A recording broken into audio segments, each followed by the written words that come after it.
Last video के and में हमने देखा था कि फ्यूचर बुल्मा को एल्डर मोरी मिल जाते हैं। वो बताते हैं कि उन्हें पहले से ही पता चल गया था कि बुल्मा वहाँ पे आने वाली है और उनके एक बहुत ही ज्यादा स्पेशल स्टूडेंट ने इस चीज को पहले से ही सेंस कर लिया था। बुल्मा हैरान होकर बोलती है, क्या सच में? एल्डर मोरी बोलते हैं कि वो तुम्हें देख के काफी खुश होगा। बुल्मा ये सुन के थोड़ा सा हैरान होती है, उसे कुछ समझ नहीं आता कि एल्डर मोरी किसकी बात कर रहे हैं। तभी एक घर का दरवाजा खुलता है और हम देखते हैं कि उसमें से एक नेमेकियन बाहर आता है। ये नेमेकियन बुल्मा को देख के काफी खुश लग रहा होता है और बोलता है, हाय बुल्मा, हमें मिले हुए काफी लंबा समय हो गया है। ये मैं हूँ डेंडे, क्या तुम्हें मैं याद हूँ? डेंडे अब काफी बड़ा हो चुका है और एक नौजवान नेमेकियन है। बुल्मा को भी डेंडे याद होता है और वो डेंडे को देख के काफी खुश होती है। वो बोलती है, डेंडे, मुझे विश्वास नहीं होता कि तुम भी यहाँ पर हो। बुल्मा और डेंडे पुराने दोस्तों की तरह आपस में मिलते हैं। बुल्मा बोलती है कि डेंडे, मुझे तुम्हें देख के काफी अच्छा लग रहा है, तुम काफी बड़े हो गए हो, मैं तो तुम्हें कभी पहचान ही नहीं पाती। डेंडे बोलता है कि बुल्मा, मुझे भी तुम्हें देख के काफी अच्छा लग रहा है, तुम भी वैसे काफी बड़ी हो गई हो। ये सुनते ही बुल्मा को बहुत बड़ा धक्का लगता है। बुल्मा डेंडे पे चिल्लाती है, मैं बूढ़ी हो गई हूँ, आखिर तुम्हारी दिक्कत क्या है? मुझे तो लगा था कि नेमेकियंस काफी ज्यादा पोलाइट होते हैं। डेंडे बुल्मा के गुस्से से घबरा जाता है और बोलता है, बुल्मा मुझे माफ करना, पर नेमेक पे बूढ़ा होना एक विजडम का साइन होता है। इसके बाद बुल्मा डेंडे से माफी मांगती है। डेंडे बोलता है, बुल्मा तुम्हारा इतने सालों बाद नेमेक पे कैसे आना हुआ?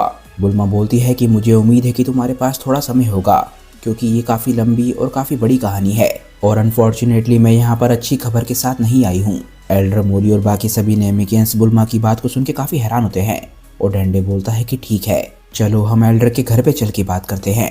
इसके बाद हम देखते हैं कि कुछ घंटे बीत चुके होते हैं। बुल्मा एल्डर मोरी और डेंडे को सारी बातें बता देती है। बुल्मा बोलती है, तो ये कहानी थी पिछले 35 साल की जो चीजें धरती पे हुई। डेंडे बोलता है, ये तो बहुत बुरा हुआ, बुल्मा मुझे माफ करना। एल्डर मोरी बोलते हैं, काश बुल्मा हमें ये सब कुछ पता होता, तब हम तुम्हारी मदद जरूर करते। मैं सभी विलेज चीफ्स को बोलता हूँ कि ड्रैगन बॉल्स इकट्ठी करके यहाँ पर लाएं। जल्दी हम देखते हैं कि सभी की सभी ड्रैगन बॉल्स इकट्ठी हो जाती हैं। एल्डर मोरी बोलते हैं कि अब जब सारी ड्रैगन बॉल्स इकट्ठी हो गई हैं तो हम परुंगा को बुला सकते हैं। बुल्मा के चेहरे पे खुशी होती है, उसके चेहरे पे आखिरकार उम्मीद दिख रही होती है। तभी हम देखते हैं कि एल्डर मोरी ड्रैगन को समन करते हैं। आखिरकार इटर्नल ड्रैगन परुंगा बाहर आता है। बुल्मा बोलती है कि मैं तो भूल ही गई थी कि ये कितने कमाल का था। इसके बाद परुंगा बोलना शुरू करता है, अब मुझे अपनी इच्छा बताओ, मैं तुम्हारी 3 इच्छाओं को पूरा करूंगा, चाहे वो जो भी हो। एल्डर मोरी बुल्मा से बोलते हैं, बुल्मा तुम अपनी इच्छा अपनी भाषा में बता सकती हो, परुंगा तुम्हारी इच्छा को समझ जाएगा। अब नेमेकियन वो इकलौती भाषा नहीं है जो कि परुंगा समझ सकता है। बुल्मा इस बात पे खुश होकर बोलती है, बहुत बढ़िया। बुल्मा बोलती है, मेरी पहली इच्छा ये है, मेरा बेटा 13 साल पहले पास्ट में गया था, मैं चाहती हूँ कि मेरा बेटा यहाँ पर मेरे पास नेमेक पे आ जाए। परुंगा इस बारे में थोड़ा सा सोचकर बोलता है, मैं इस इच्छा को पूरा नहीं कर सकता, ये मेरी ताकत की बाहर है।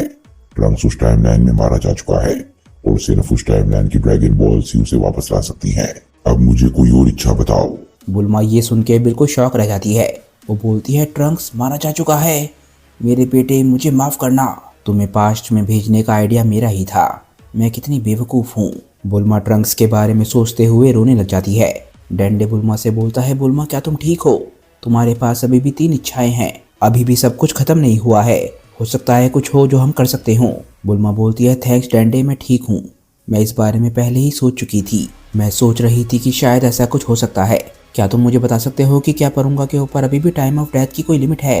एल्डर मोरी बोलते हैं, चिंता मत करो, हमने उसे अपग्रेड कर दिया है, अब ऐसी कोई लिमिट नहीं है। बुल्मा एकदम से बोलती है, समझ गई। तभी परुंगा बोलता है, क्या अब तुम अपनी इच्छा को बताने के लिए तैयार हो? बुल्मा बोलती है, परुंगा तो ठीक है, मैं अपनी पहली इच्छा बताने के लिए तैयार हूँ। बुल्मा अपनी इच्छा परुंगा को बताती है और परुंगा बोलता है, समझ गया, तुम्हारी इच्छा पूरी कर दी गई है। आखिरकार बुल्मा की पहली इच्छा पूरी हो चुकी है। इसके बाद हम धरती पर आते हैं, जो कि एंड्रॉइड्स और सेल की वजह से काफी हद तक तबाह हो चुकी है। तभी हमें तो पैर दिखते हैं और एक आवाज आती है, अभी क्या हुआ?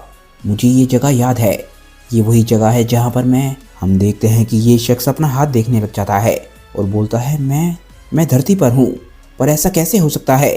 हम देखते हैं कि ये होता है फ्यूचर गुहान, जो कि एक बार फिर से जिंदा हो चुका है। ये बात क्लियर हो जाती है कि बुल्मा की पहली इच्छा क्या थी और सबसे बड़ी बात, गुहान के दोनों हाथ भी सही सलामत होते हैं। गुहान हैरानी से बोलता है, मैं फिर से जिंदा हो गया। हम लोग इसके बाद नेमिक पे वापस आते हैं और परुंगा बोलता है, अब अपनी दूसरी इच्छा बताओ। गुहान एक बार फिर से जिंदा हो चुका है, क्योंकि अब उसकी असली मॉडल बॉडी बहुत ज्यादा गल चुकी है, इसीलिए मैंने उसे उसकी दूसरी दुनिया वाली बॉडी ही दे दी है। बुल्मा बोलती है, गुहान को कुछ भी समझ नहीं आ रहा होगा, उसे मरे हुए 18 साल हो चुके हैं। मुझे जल्दी से खुद को धरती पर टेलीपोर्ट करवाना होगा। उससे पहले मुझे अपनी अगली इच्छा को बहुत ही ध्यान से मांगना होगा, क्योंकि हमारे पास धरती की ड्रैगन बॉल्स नहीं है। एल्डर मोरी बोलते हैं कि ड्रैगन बॉल्स के बारे में चिंता मत करो, डेंडे तुम्हारे साथ ही आएगा और इस तरीके से धरती को उसका गार्डियन एक बारी फिर से मिल जाएगा और साथ ही साथ नई ड्रैगन बॉल्स भी। बुल्मा इस बात को सुन के थोड़ा सा चौंकती है और बोलती है कि क्या आपको इस बात का पूरा विश्वास है ग्रैंड एल्डर? क्या आपको डेंडे की न्यू नेमेक पे जरूरत नहीं पड़ेगी? एल्डर मोरी बोलते हैं कि तुमने हमें फ्रीजा से बचाया था, हम तुम्हें थैंक्स कहने के लिए इतना तो कर ही सकते हैं।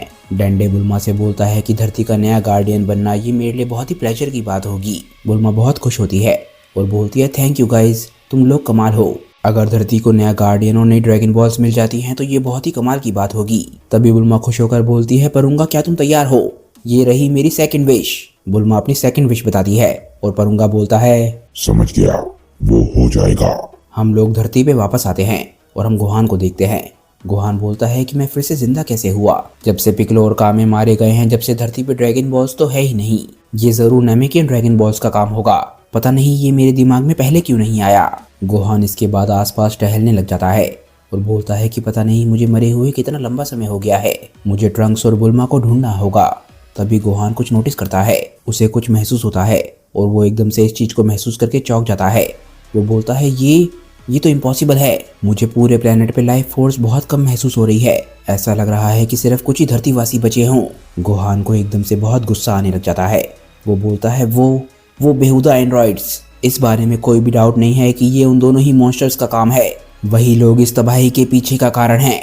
इतनी खतरनाक सिचुएशन की वजह से ही ट्रंक्स और बुल्मा धरती को छोड़ के नेमेकियंस से हेल्प मांगने गए होंगे, इसी वजह से शायद मैं उन दोनों की एनर्जीज को महसूस नहीं कर पा रहा हूँ। तभी एकदम से गुहान को कुछ महसूस होता है, वो एकदम से आसमान में देखता है। वो बोलता है ये क्या है? गुहान बोलता है ये बहुत ही बड़ा पावर लेवल धरती के नजदीक है, ये की तो मुझे मेरे डैड की लग रही है, इसमें पिकलो की भी की है, वेजिटा की भी है और फ्रीजा की भी, पर ऐसा होना तो पॉसिबल ही नहीं है। पिकलो अब गार्डियन ऑफ हेल बन चुका है, इसी वजह से उसे जिंदा नहीं किया जा सकता और सेम चीज मेरे डैड पे भी अप्लाई होती है, वो अपनी बीमारी की वजह से मरे थे, इसीलिए वो भी जिंदा नहीं हो सकते। तो आखिर इसका मतलब क्या है?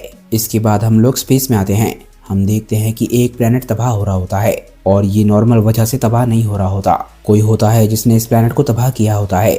हम देखते हैं कि ये शख्स एक कॉकरोच जैसा दिख रहा होता है और ये होता है परफेक्ट सेल। सेल इस प्लेनेट को तबाह करने के बाद बोलता है कितना बोरिंग है, ये पूरा सोलर सिस्टम बेकार की सिविलाइजेशन से भरा हुआ है, हर सिविलाइजेशन पिछली वाली से बेकार, इसीलिए इसे एक बारी में तबाह कर देना सबसे बेहतर है। तभी एकदम से परफेक्ट सेल को कुछ महसूस होता है। वो बोलता है ये तो इम्पॉसिबल है, पर इस बारे में मैं गलती नहीं कर रहा हूँ, ये की धरती से आ रही है। ये बोलते बोलते परफेक्ट सेल के चेहरे पे काफी ईवल स्माइल आ जाती है। परफेक्ट सेल बोलता है लगता है आखिरकार मुझे काफी मजा आने वाला है। तभी परफेक्ट सेल धरती की तरफ मुड़ता है और धरती की तरफ बहुत तेजी से बढ़ने लग जाता है। फ्यूचर गुहान आखिरकार परफेक्ट सेल से मिलने वाला है, पर क्या फ्यूचर गुहान के पास इतनी ताकत है कि वो परफेक्ट सेल को हरा पाए? ये हम जानेंगे आगे आने वाले चैप्टर्स में। क्योंकि दोस्तों आज की ये वीडियो यहीं पे खत्म हो जाती है। मुझे नीचे कमेंट करके बताइए कि आज की ये वीडियो आप लोगों को कैसी लगी। अगर आपको वीडियो अच्छी लगी हो तो वीडियो को लाइक करना बिल्कुल मत भूलिएगा। ड्रैगन बॉल न्यू होप की बहुत ही कमाल की स्टोरी को लिखा है डीबी न्यू होप ने और उनसे जुड़े सभी लिंक मैंने नीचे डिस्क्रिप्शन में दे दिए हैं, तो जाइए और उन्हें अपना पूरा सपोर्ट दिखाइए। अगर आपको आज की वीडियो अच्छी लगी हो तो वीडियो को लाइक करना बिल्कुल मत भूलिएगा और वीडियो को अपने दोस्तों के साथ शेयर भी जरूर कीजिएगा। मैं मिलता हूँ आप लोगों को अपनी नेक्स्ट वीडियो के साथ, तब तक के लिए बाय दोस्तों और थैंक्स फॉर वॉचिंग।